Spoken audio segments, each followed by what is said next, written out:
Welcome back to RBP. It is I, Ross Bolen, here with the man that people call Jabone, Jared Borislow. How are you, sir? I missed you. I missed you too. Did you do anything cool this weekend? I saw Jackass. The new one? Yes. How was it? Me and my brother almost went, but the theater was packed, and we couldn't get two seats next to each other. Yeah, it was one of the more fun movie watching experiences I've had in a while because everybody. Have you had a movie watching experience in a while? No. Yeah. Well, that counts. But it's still one of the more fun ones I've ever had because it's like being at an MMA fight. Everybody's in the audience going, oh my gosh, yeah, oh, whoa, oh. No. Yeah. This was, I don't want to ruin it for people because I want them to have the shock value, but go into this one with an open mind. Okay. I feel like you have to go into every Jackass with a somewhat open mind ever since they put a fake snake costume on Steve-O's penis and had him stick that penis in it was either a spider container, I can't remember, but they did a good job of having me go in there expecting it to be Jackassy and going even further than I would have thought. All right. We got that to look forward to. I had myself a weekend as well. I got to hang out one-on-one with my little brother, who is 5 years younger than me, for the first time since, I don't even know, literally years. Because, I was married, he is now engaged, but the chick he's engaged to, he's been dating forever. So, whenever we would hang out, it's always, family stuff. We'd be with my mom, my dad, our significant others, or whatever. We just don't get time one-on-one, really. So, his fiance was on a bachelorette party, and he came into Austin on Saturday, and it was freaking awesome. With all this shit that I've been through the last few years, that we've all been through, really, it was just incredibly grounding to catch up with the dude that I have more in common with than any other living human being. So we talked each other's ears off for, I'm not exaggerating, 6 straight hours just downloading each other's lives, and neither of us has ears anymore. As a result, they're gone. We talked them right off, which might make today's show difficult, but I am a professional, so I'll make do. I also did eat shit on the ice. It froze in Austin, just to remind everybody, we're dealing with inclement weather in Austin. And I jacked up my shoulder, my left shoulder. I caught another old man injury, and Don't tell me it was on the patch outside your front door. It was. I told you so many times. I told everybody who came in. I was actually really scared because we had a Chick-fil-A delivery driver It was like a stripe across. Yes, it was one stripe. I think it's where the shadow of your awning is. Yeah. Yeah. I felt so bad because I was up for a walk and I was like, oh my God, I forgot to tell the Chick-fil-A delivery driver about the ice. And I thought I was going to come back with a Chick-fil-A guy with a cracked head open on your front lawn. Well, fortunately that didn't happen, but I did take an L myself, which... yeah, I'm going to give it a couple weeks, but I seriously, I'm not joking, might have done some structural damage. It hurt to dry myself off after a shower last night. So getting old really is the ultimate double-edged sword because you hopefully gain more experience as a human being, become wiser, but also you get hurt really easily compared to when you're young and can do whatever the hell you want. Very unfair. Speaking of unfair, we have had some issues with our water here in Austin. Right now, the cup of water next to me is void of ice, no ice, and it's still pretty warm. I won't lie to you because I boiled it when we got in to the office today. We've had a boil water notice since Saturday, and it'll be at least Wednesday probably, in all likelihood, before we can drink water from our faucets here in Austin. And I'm pretty sure, Jared, you pointed this out. I think it's the 3rd year in a row that we have incurred a boil water notice in our city. We're supposed to be a high-tech city. Elon Musk and Joe Rogan are probably boiling water together and spooning in Elon's tiny house. They're probably drinking Fiji. Oh, that's true. Let's be honest. They're both very wealthy. Yeah, more on Rogan later. But yeah, we're just down here living old school, boiling our own water. No ice. God, I miss ice. Oh, guess what? So our ice thing fills up a lot, and so we turn it off, and we ended up turning it off right before the boil water notice. So I'm debating going around town and being like, ice for sale! I have ice for sale! You're like the beer guy at a ball game, except it's ice.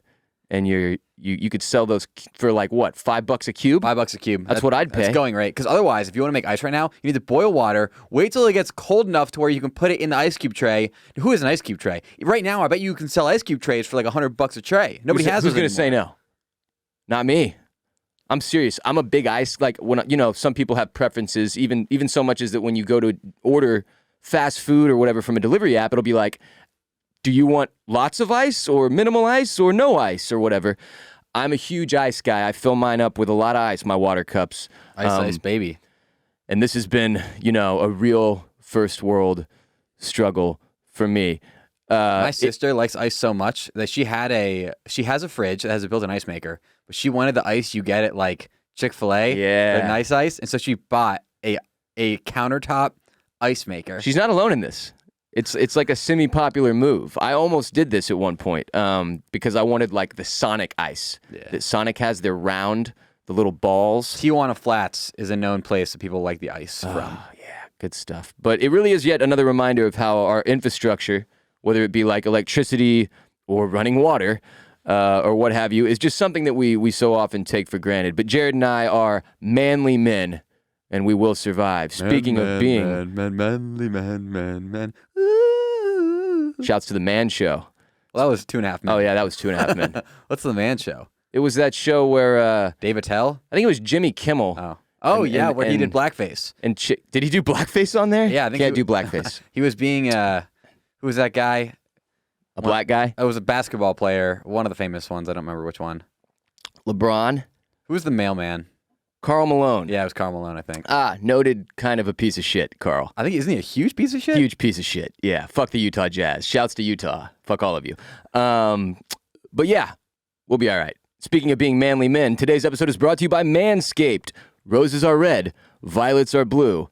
Don't let a wild pube wreck you. Valentine's Day is just around the corner, and our sponsors at Manscaped are here for you with the best tools to get your balls ready for the special occasion. This V-Day, it's time to join the 4 million men worldwide who trust Manscaped, the leaders in below-the-waist grooming, with our exclusive offer. Go to manscaped.com, use the code RBP for 20% off plus free shipping. You want to go into Valentine's Day fully prepared to make the love, Jared. Everybody knows that. You want your downstairs mix-up to be at its best, and that's where Manscaped comes in. The Performance Package 4.0 from Manscaped is just the thing every guy needs in their life to make each and every day just a little more special. The number one product in this package is the Lawnmower 4.0. This electric trimmer is designed to trim hair on loose skin, like on your balls. And get this, the trimmer's advanced skin-safe technology reduces cuts and nicks on your delicate, how do you say balls in Spanish? Pelotas? Yeah. Hey, I did it. It even has a 400K, I'm sorry. Cojones might be in like the more like actual like real. The slang for testicles, yeah. It has a 4,000K LED spotlight so you can shave anywhere your heart desires, even in a dark cave. What am I at a freaking Hollywood movie premiere? They have a spotlight on my balls? Exactly. Wow. Did I mention it's waterproof too? I did not, but now I have. I'd like to propose making February 13th a national holiday as National Shave Your Balls Day. Who's with me? I think this was one holiday that men and women can get behind. This package also includes the Weed Whacker, which I've spoken to ad nauseum in the last several months, the nose and ear hair trimmer to whack all the worst of your weeds. I love this thing. Yeah, it's amazing. Do you notice how they call the combination of all the items the package? They do. It's another ball joke. They do. Plus now they also offer shampoo and conditioner, body wash, deodorant, lip balm, everything you need to be the man whose hygiene makes the ladies say, damn, that's a good package. Manscaped created their products for a night just like Valentine's and will make your V-Day date think, wow, that's the best set of balls I have ever fondled. Get 20% off and free shipping with the code RBP at manscaped.com. That's 20% off with free shipping at manscaped.com. Use the code RBP to let them know we sent you. Join Cupid and shoot your arrow with Manscaped this Valentine's Day. Your balls and lady will thank you. Jared, have you heard of the Tinder Swindler? I've heard the words Tinder Swindler. I have no idea what this is about. Well, let me tell you a story. It's time for Docking with Ross.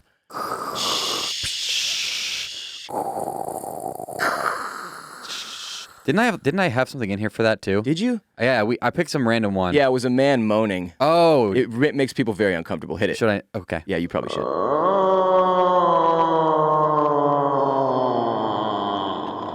We are not sorry for that at all. Okay, so this is from the New York Post. When Cecily Gelhoy, there's an F at the front of that. Gelhoy. I'm just gonna. It's Norwegian, all right. Yeah, Fjelloy. What the hell am I?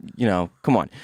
She's a 29-year-old Norwegian grad student living in London. She swiped right on a 28-year-old supposed billionaire diamond heir on Tinder in 2018, and she thought she'd found her Prince Charming. But the supposed dream man, who called himself Simon Leviev, turned out to be a nightmare, an international con man that duped her out of $250,000 and landed her in the psych ward. So Netflix has a jaw-dropping new documentary, The Tinder Swindler. It came out February 2nd, that tells Gelhoy's story and those of two other Leviev victims, Swedish marketing executive Pernilla Joholm and Dutch fashionista Eileen Charlotte. It should be noted, he was going after, like, bad bitches. There's no other way to put it. These are like hot chicks with good jobs and money to spare. And he was scoring. So here's a quote. It's from Gelhoy. When I saw Simon's pictures, he had the kind of look that I liked. Leviev's profile showed a man who appeared to live a jet-setting life full of stylish suits and designer clothes, sipping cocktails on exotic beaches and attending high-powered business meetings, basically all of our Instagrams. But Gelhoy had no reason to doubt that he was the Prince of Diamonds that he portrayed himself to be. She even Googled him and found that there was indeed a billionaire Russian-Israeli diamond mogul, Lev Leviev, a.k.a. the King of Diamonds, who she took to be her suitor's father. In reality, the two men were not related, and Lev doesn't even have a son named Simon, which I feel like she could have dug a little deeper for, but that's neither here nor there. Basically, this guy was taking women who he met through the dating app out on dates, weaving elaborate lies about his life and how the diamond industry was dangerous and he had unspecified enemies, even claiming he was unable to use his credit cards because his enemies could then trace him that way, which is where the con really gets wild. So when he asked Gelhoy if he could use her American Express card temporarily for, quote, 2 weeks or something, she didn't hesitate. She said, "I'm his girlfriend. Of course we're going to help each other. It wasn't even a question." She also had no reason to doubt that he could pay her back, since, according to the New York Post, he foot the bill on all their dates, and she believed that he was a billionaire, like he had completely sold her on that. In the space of a month, she lent him nearly $100,000. Now, why you would need that much cash in that short of a time frame if you're a billionaire, which I would assume means you have, like, endless credit, is beyond me. That just, I mean, it's not what he wasn't able to pay his bills and he was worried that he was going to get late fees or something. I don't get it. But before long, Gelhoy had lent him $250K. He sent her a check to reimburse her for $500,000 and appeared generous, obviously, because that was more than he even owed. And guess what? It bounced. It didn't go through. So she was confused. She contacted American Express and had a meeting with two agents who asked her to share a photo of her boyfriend. And upon doing so, they looked at each other and they said, "That's the guy." That's not what you never want to hear. That's the guy. No, you don't. He had already built quite a reputation for himself. Here's a quote from her. They said, "He's a professional. He does this for a living. Everything is a lie. He's not the Prince of Diamonds. Son of a billionaire. The man I love was never real. He faked everything. It was horrible because in a sense, I still loved him, or the person I thought he was. I don't understand how someone can be so fucking evil. I felt that he knew me, so he really, really got in there."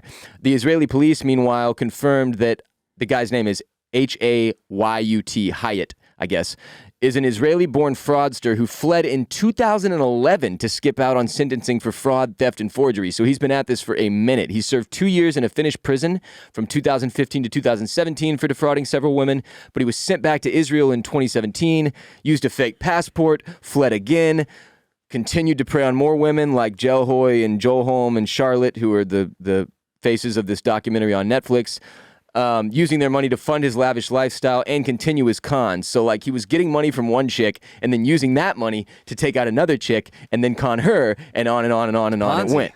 Yeah, pretty hardcore. The documentary estimates that he has swindled $10 million.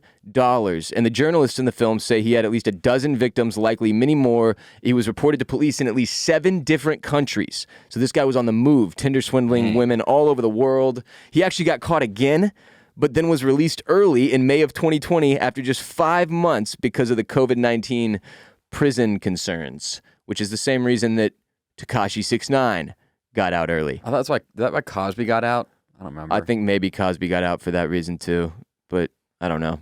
There's also a documentary, Let's Talk About Cosby, out now since we're doing Docking with Ross. But anyway, this guy is now living as a free man in Israel.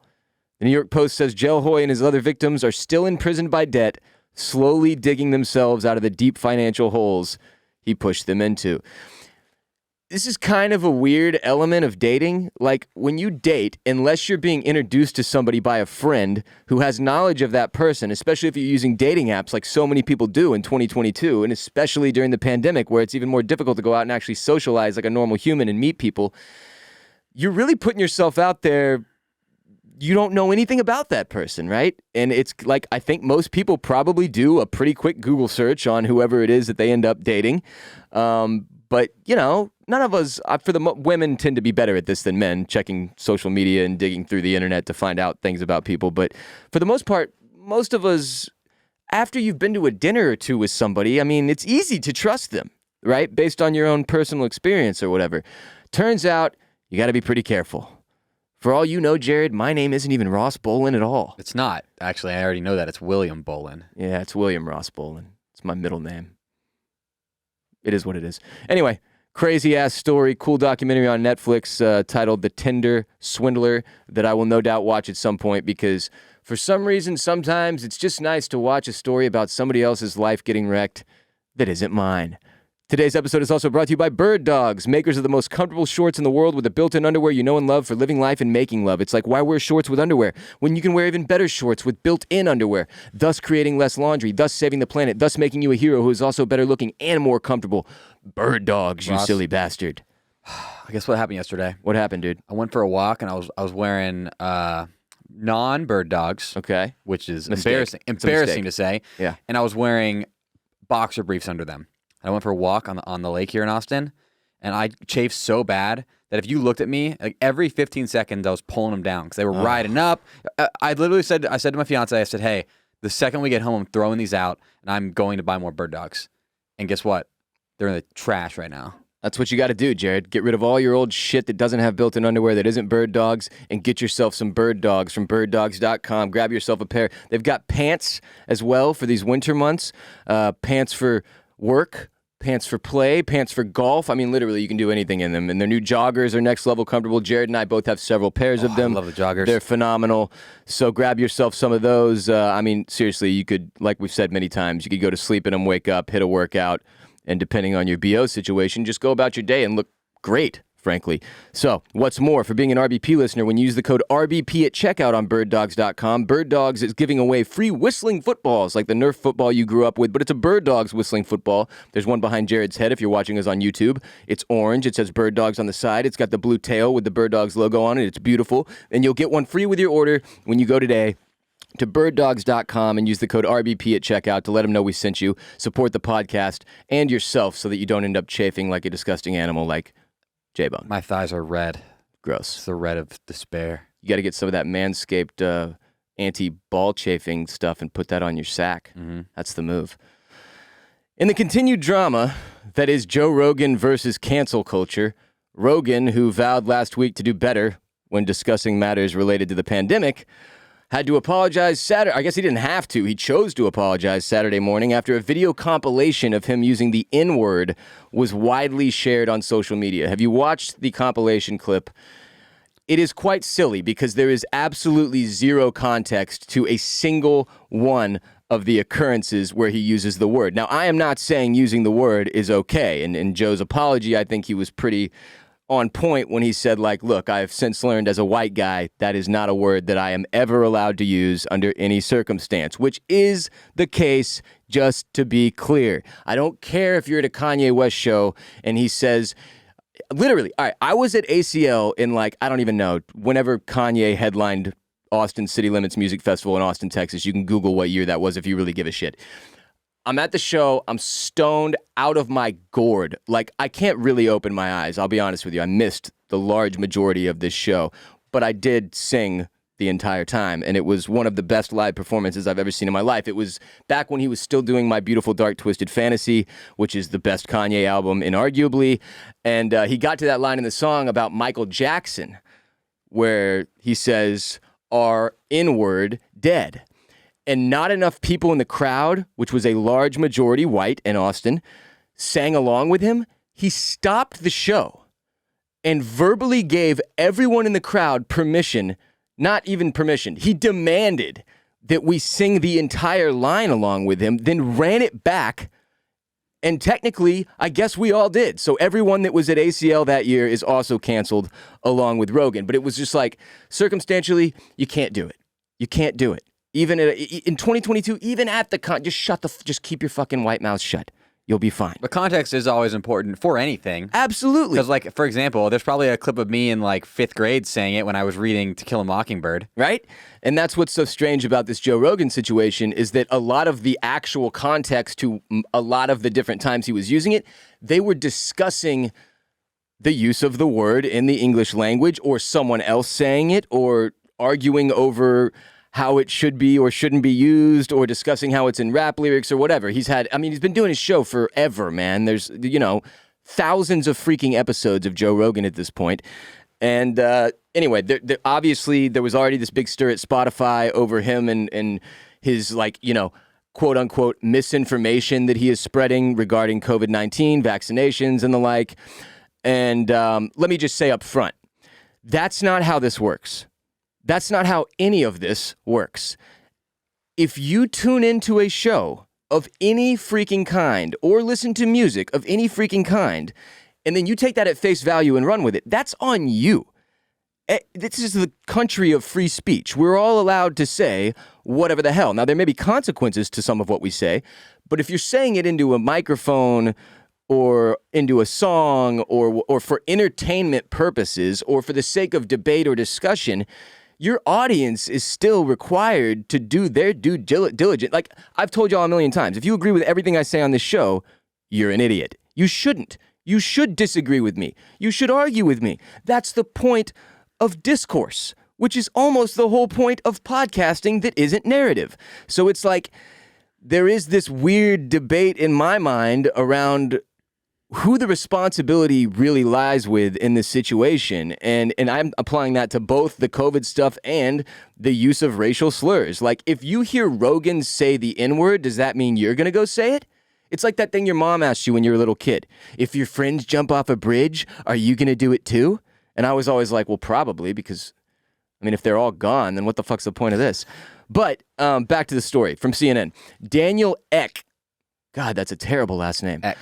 Ek. The chief executive of Spotify addressed Joe Rogan's past use of racial slurs on Sunday night, telling staff in a memo, which I will read to you in full momentarily, that while he found the comments to be, quote, incredibly hurtful, end quote, and inconsistent with company values, he did not believe silencing Joe Rogan was the answer. Here's what he sent to his staff. Spotify team. There are no words I can say to adequately convey how deeply sorry I am for the way the Joe Rogan Experience controversy continues to impact each of you, which seems a little dramatic from the get-go. You work at Spotify. There are millions and millions of artists and podcasts on this platform. If you work at Spotify, does that mean you have to agree with every word that comes out of every artist and podcaster's mouth? I do not think so. I continue with the note. Not only are some of Joe Rogan's comments incredibly hurtful, I want to make clear that they do not represent the values of this company. I don't think anyone ever assumed they did. That's part of why this is so stupid to me. I never once listened to something on Spotify and went, man, that's Spotify's message. It's the artist or the person saying it or singing its message. Spotify is a platform that hosts music and podcasts. Back to the note. I know this situation leaves many of you feeling drained, frustrated, and unheard. I think it's important you're aware that we've had conversations with Joe and his team about some of his content on the show, including his history of some racially insensitive language. Following these discussions and his own reflections, he chose to remove a number of episodes from Spotify. He also issued an apology over the weekend. X comments came as Spotify faces an unprecedented crisis over Rogan's rhetoric on race. Nice alliteration there, CNN. And COVID-19 that has enveloped the company in controversy and led to a growing number of recording artists and podcasters abandoning the platform, which, again, to me, is really, really silly. Because if you want to extrapolate that out, apply it to the internet.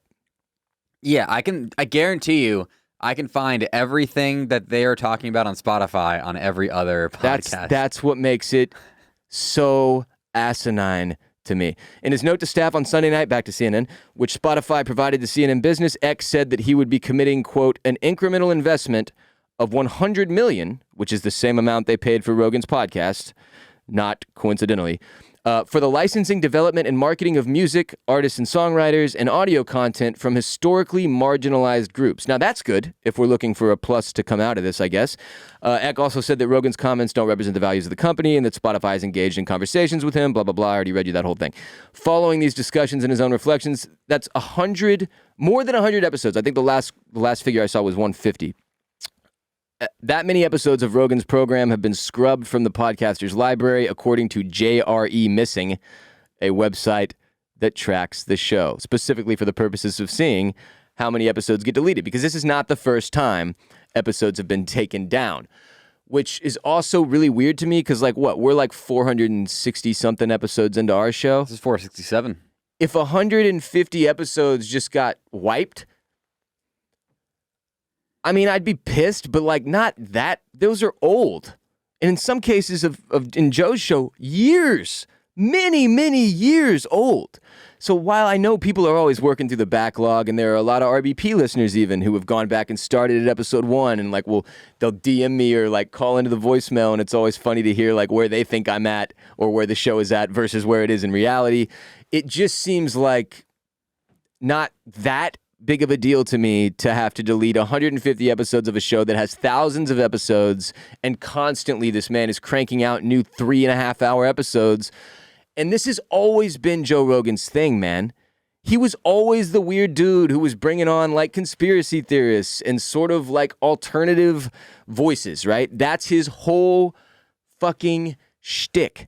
So, like, none of this in any way, to anybody who has listened to Rogan for even a couple episodes, is shocking. Now, to the rest of the world and the cancel culture mob, perhaps it is, but I've never listened to a full episode.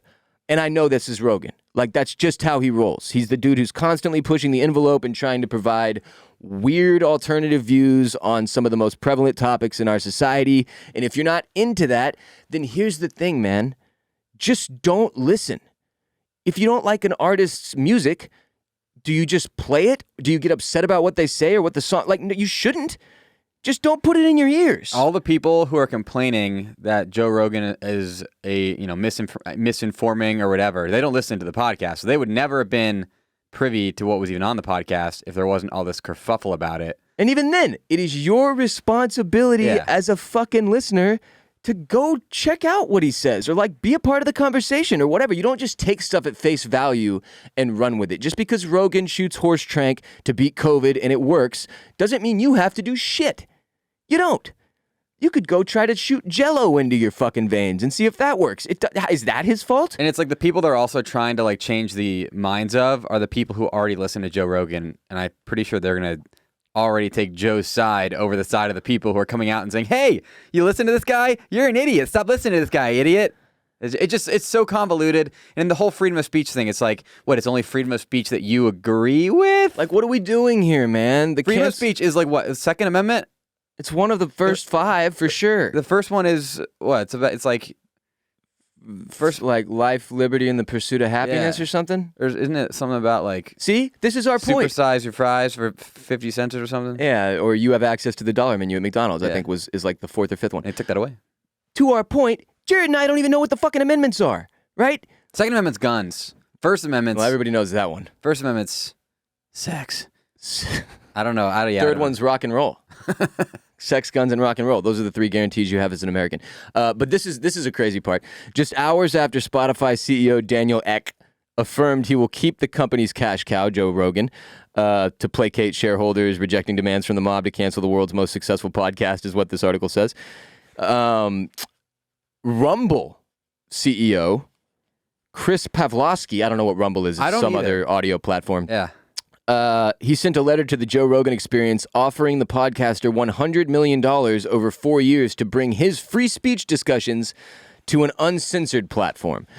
Here's the note. Dear Joe, we stand with you, your guests, and your legion of fans in desire for real conversation. So we'd like to offer, which is just to stop for a second. Real conversation, how is that defined? Is there fake conversation? Just saying. It says, we'd like to offer you 100 million reasons to make the world a better place. Again, a little dramatic. I also think, like, if you're trying to sell them on $100 million, I'd be like, what's 100 million times 100? Isn't that like a quadrillion? Because what if I'm just saying each of the pennies instead of each of the dollars is a reason, right? It's a Google. If you're saying 100 million reasons and it's $100 million, I'd be like, oh, instead of going by the dollar, I'm going to buy the penny. Multiply by the 100, you got a trillion reasons, brother. Exponential growth, Jared. That's what it's all about. He says, this is our chance to save the world. And yes, this is totally legit. The $100 million offer being totally legit, apparently.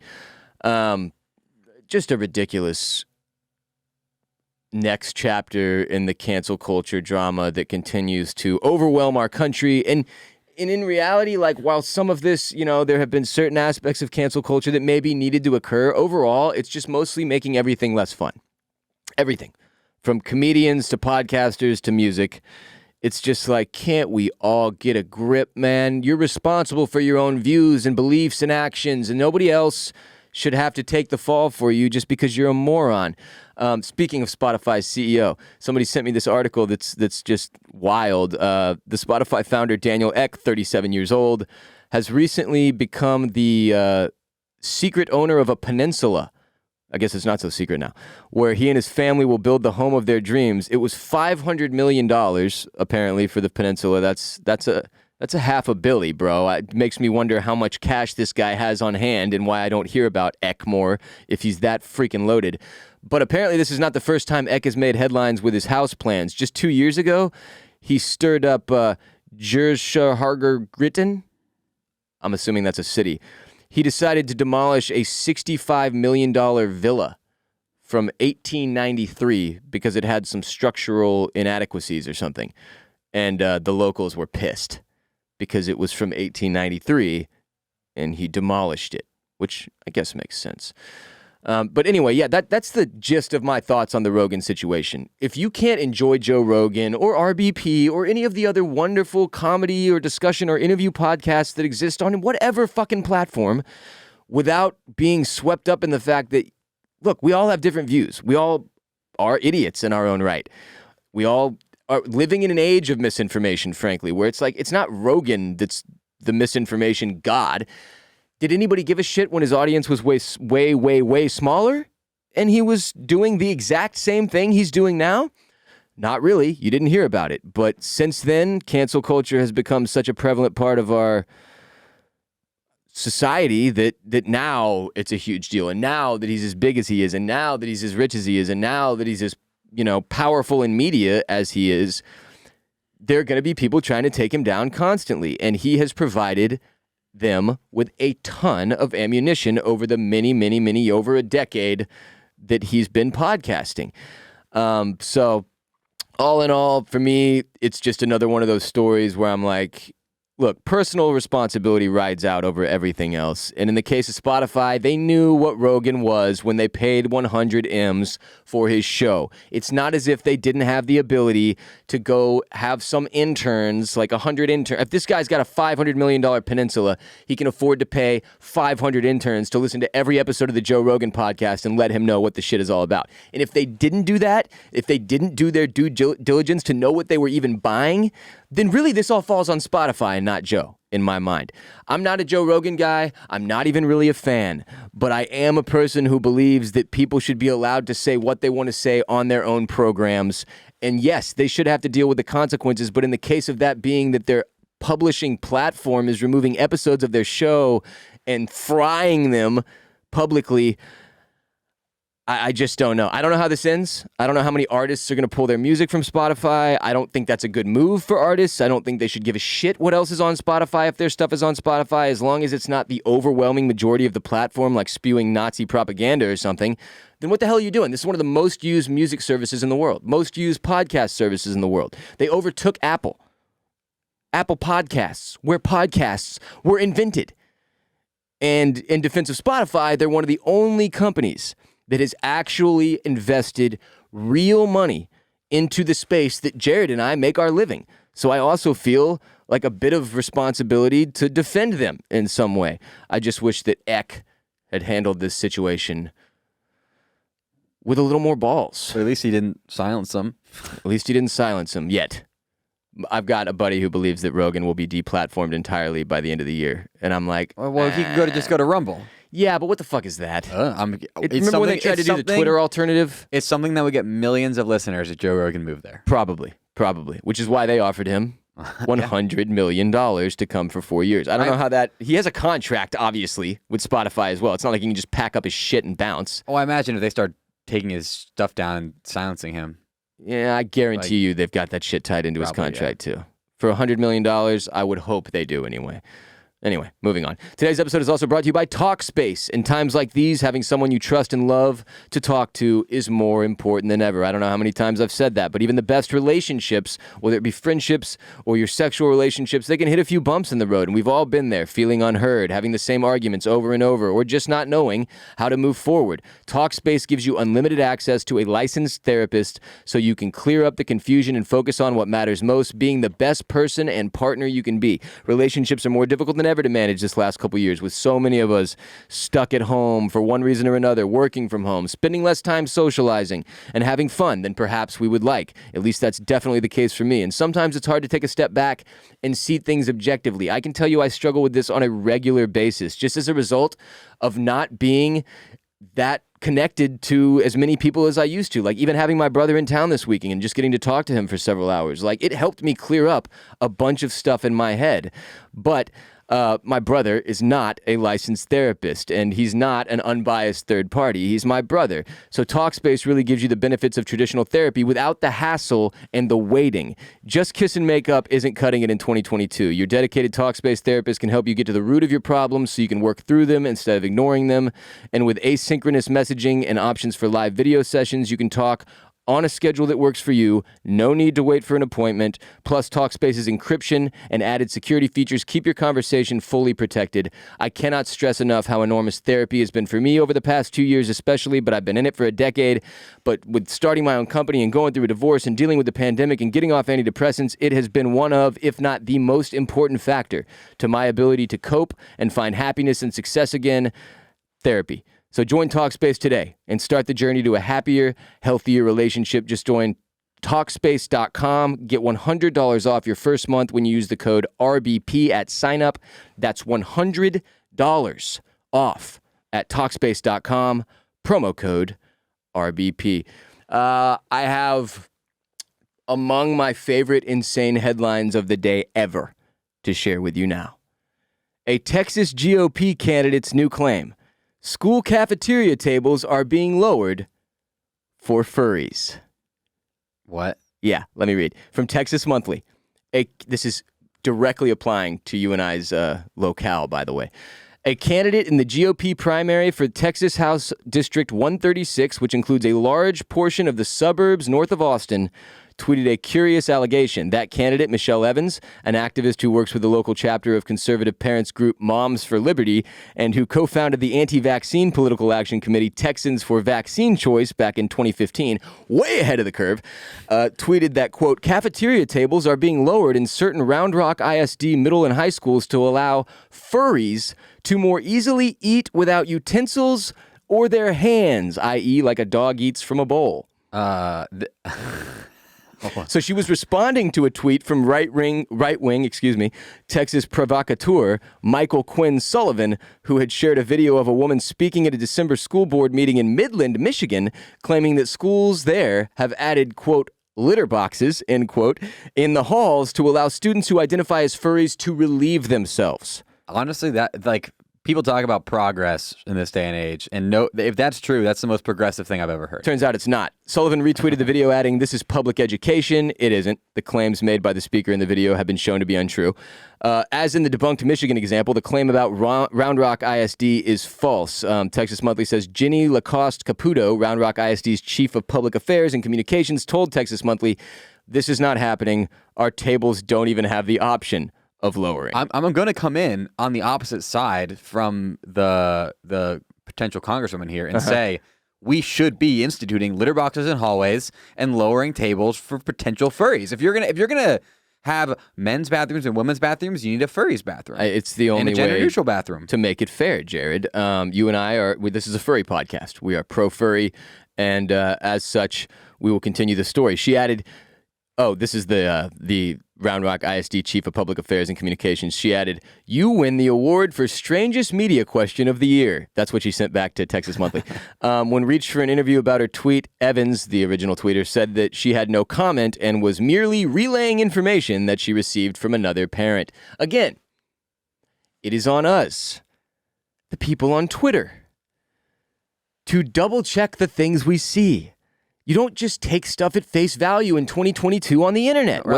People are lazy. Here's how it works. People are so lazy, they don't want to have to fact check stuff. So what they want to do is they want to have centralized hubs where you just trust that they're the ones doing the fact checking, which is literally how propaganda in communist countries works. That's what some people want because they're too lazy to check their own shit. And they go, I don't want to have to figure out if that's true or false.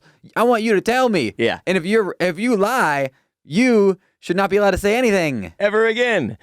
She promised to put other parents and students who could speak to her claim in touch with Texas Monthly. Did this the original person. As of press time, Texas Monthly said they had yet to hear from anyone who could offer firsthand knowledge of what Evans described in her post. Texas Monthly says the furry panic, which is a thing now apparently, furry panic, appears to have originated from a news report from Meade County, Kentucky, about an hour southwest of Louisville that ran on WLKY, an NBC affiliate, in August. That story lacked some of the more sensational elements that appeared in the tweet about Round Rock and in the video from Michigan, but it cited a lone, anonymous Kentucky grandmother who claimed that students wearing cat ears and tails were bullying her grandchildren. Quote, apparently, from what I understand, they're called furries, the grandmother told the station. They identify with animals. These people will hiss at you or scratch at you if they don't like something that you're doing. This is also from that story. Notably, it says the story the station posted on its website is illustrated not with a picture of a student in an outfit like the one described by the grandmother, but a photograph of a house cat. I couldn't even find a furry. What the hell? So to combat this ignorance and hate resulting from furry panic, let's learn some real furry facts from furscience.com, which is a resource that I previously didn't know existed that is unbelievable. It says in popular culture, and sometimes in the furry community itself, furries are often reduced to fursuiting, with furries being defined as people who wear these anthropomorphic animal suits. It should be noted that fursuits are, for many furries, prohibitively expensive and require intensive time and skill to create, and as such, there are many furries who, despite wishing to own a fursuit, are unable to. We need to start a charity that gives fursuits to furries who are unable to afford a fursuit. Well, this also brings me to the question of, like, am I technically a furry? Like, I didn't realize I didn't have to have any of the fursuit stuff to be fit into that category. But if I'm as interested in it as I am, and I talk about it as often as I do, and perhaps in my heart of hearts, I wish that I had a fursuit, am I a furry? It seems to be like, I think you could afford one. You could allocate you could allocate for one. So you think it's a question of if you can't afford it and you don't have one, then you're not a furry. But yes. if it's a resources thing, then you can still qualify. You have the resources, but you're not allocating the funds. So in one study, participants were asked whether they owned a full fursuit, defined as including a head, paws, torso, and tail, where applicable, a partial fursuit, defined as owning at least 2 or 3 of the above items, or owned furry paraphernalia, ears, tail, paws, clothes, buttons, etc. Butt plug. So I could get, like, just the butt plug that has a raccoon tail coming off the back of it, like Davy Crockett's hat, and then I think I would qualify. The results indicate that only about 10 to 15% of furries actually owns a fursuit, though the results also indicate that far more, nearly 50%, are interested in acquiring one, which is where Jared and I's yet to be formed, nonprofit to help furries without fursuits become fursuited. There's definitely a really good name we can come up with. Yeah, 100%. Help us with that, audience. What's a good name for our charity that's going to give fursuits to furries who cannot afford them? Yeah, that's what we need. It says, while most furries do not own a fursuit, most furries do, however, own wearable indicators of their furry identity. Recently, it says, they have begun studying the characteristics of furries who do own fursuits to determine whether they differ from furries who do not own fursuits. In one particularly extensive study, several new facts were discovered about fursuiters. Here they are. Only 61% of fursuiters are men, despite the fact that men comprise more than 75% of the furry fandom, which is something that I heard from one of our listeners who actually went to a hotel where a furry conference was taking place, and this listener said that it was literally all dudes, like all men, and he was like, where the hell are the female furries at? Well, what if the men are just wearing female furry costumes if they're fursuiters? Yeah, I don't understand how they could identify, like, if they're fully fursuited, then you can't really tell. You don't right? I don't think you need to identify what's inside the fursuit. I think the fursuit is the one you're having the conversation, potential relationship with. Yeah, it says, put another way, furry women are more likely to fursuit than furry men. Fursuit is now a verb, apparently. Fursuiters are no more likely to be therian than non-fursuiters. Therians or therianthropes are people who identify in some intrinsic way as an animal that exists or has existed on Earth. Some believe that their soul is that of an animal, while others believe the cause of their animal identity is psychological. So, J.K. Rowling, in creating of the Patronus, was actually like sleeper selling therian furry ideologies into our kids. Mm-hmm. Which is why she's been canceled. People think it's because of the other stuff she said. I think it was the anti-trans comments, but no, it was the anti-furry. The conservative media strikes again. Yep. Another body in the kill count. God, just killing us with the cancel culture. Fursuiters are no more likely to be therian than non-fursuiters. They are also no more likely to feel non-human or to want to be completely non-human if they could. Here's another one. Fursuiters have been in the fandom for longer, on average, than non-fursuiters, which makes sense. And they also have more expendable income because those are fucking expensive. Fursuiters report better psychological well-being and better identified sense of self than non-fursuiters. Makes sense. Which also makes sense. They were no more likely to experience anxiety issues or to consider themselves to be immature, though they do report experiencing more discrimination for being a furry than non-suitors. Which also makes sense, because if you're not wearing the suit, not everyone can tell that you're a furry, obviously. Fursuiters like hugs just as much as non-fursuiters do. Moreover, they are less likely than non-suitors to say that they don't get as many hugs as they'd like in their day-to-day life. So you and I are non-suitors. Yeah. We are furries without suits. Non-suitors. And I like hugs. I wish I could hug you right now, but we've got a lot of equipment between us. So and some Manscaped things. Yeah, lots of Manscaped stuff as well. Anyway, that concludes today's furry facts to combat furry panic. See, furry panic, I'm okay with having a furry panic, but only after the armed paramilitary furries attack. That's when the furry panic will really set in for you and I. Uh-huh. Yeah, but until their militia is out and about and you know, forcing furry ideals onto non-furries, I don't care what they do. And then at that point, I'll have to get a fursuit because then I'll be less anxious. See, the first thing I'm going to buy is the like anime-colored assault rifle, and then I'm going to get the fursuit after the fact, which is probably the reverse of how most fursuiters do it, but that's the path I've chosen. I'm going to get like an AR that's like bright pink and has an anime girl on the side. And then it's going to shoot out bullets that have like Dragon Balls, like a musket. I would like my furry gun to make like anime or hentai, actually, porn noises when I pull the trigger instead of the, the typical bang bang. Okay, Ross, let's play out a scene here real quick. Ready? Yeah. So you're robbing me. Okay. And then, so say it. You're being robbed right now by a furry. Okay, and then I say, no, sir, here, I'll give you my wallet. But I pull out a knife, so you're forced to shoot me. I have no choice. I pull the trigger.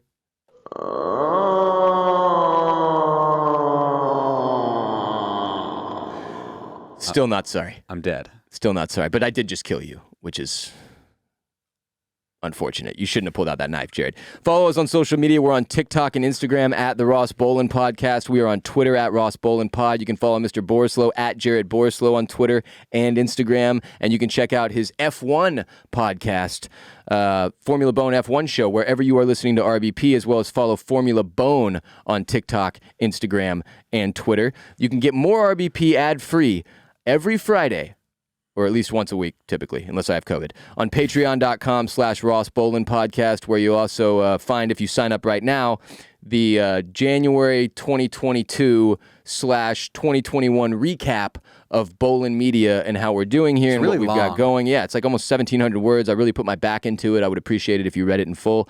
For those of you who have never been on Patreon, it's a minimum pledge of $5 a month to support our podcast directly and make sure that Jared and I can continue to grow our shows and Bolen Media as we see fit.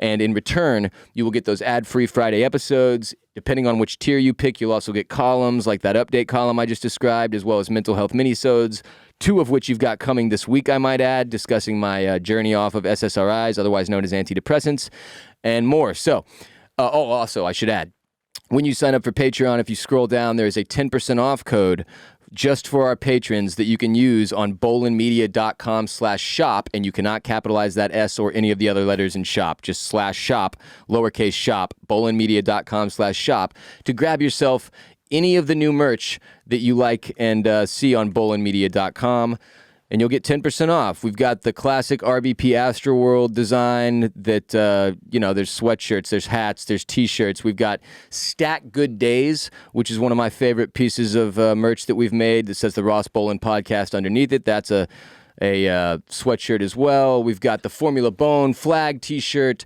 and then my newest personal favorite, The official shirt of the Bone Zone. It's the Bone Zone, baby. It's inescapable. We've already had some listeners send us in photos of them wearing the Bone Zone shirt. We love that. The Bone Zone needs to be everywhere.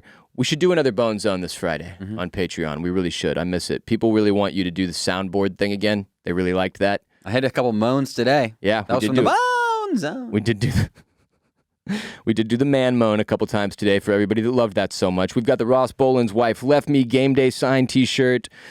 All kinds of to cut the check Chipotle style T-shirt on there for all of you who like that. I recommend you go to bolenmedia.com/shop. Don't capitalize any of the letters in shop, or you're going to get a 404. You buy the Formula Bone F1 Show hat, the Formula Bone F1 Show shirt, and you tune in on Twitch, where I'm racing in my sim rig, my virtual or my real life race car. It's got wheels, a pedal, a driver's seat. I have it in my office over there.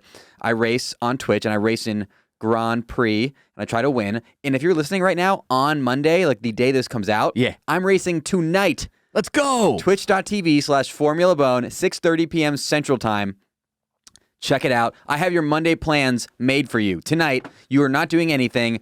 You are going to go to twitch.tv/Formula Bone. Twitch.tv/Formula Bone. Make sure you throw Jared a follow if you can. Subscribe. If you've got Amazon Prime, you get one free Prime gaming subscription per month that you can use on Jared's channel, twitch.tv/Formula Bone, to support him in his journey to become the best F1 2021 driver in all the land.